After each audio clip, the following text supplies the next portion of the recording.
mà nọ chuan khua hmun a leng kan đi tu na e ro lo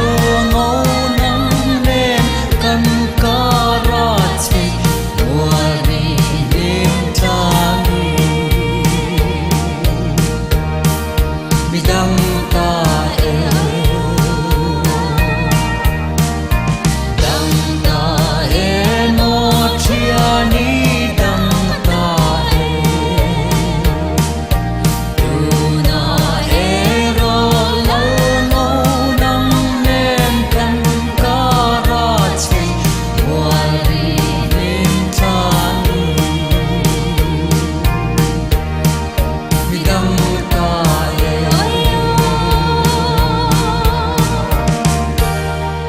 Chhingkhual kani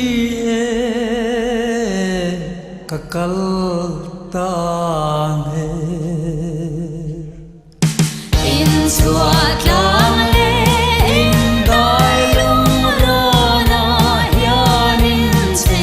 tra pat lai ni a ol mang ne ayo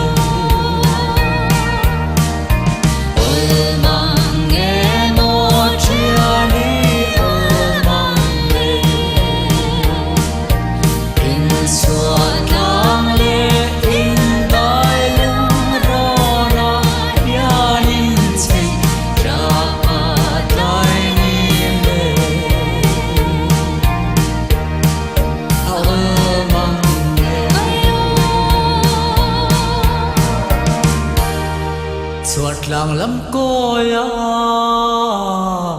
katong si lo enga ti nge la da nga ro lunglen te che ka ti wal ya tu lo dan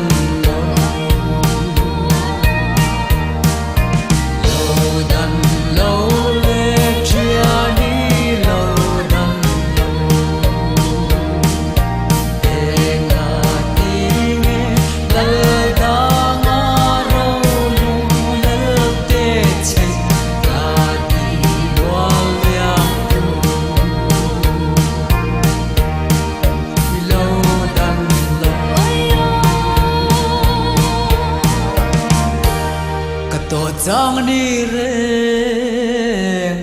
a rei zo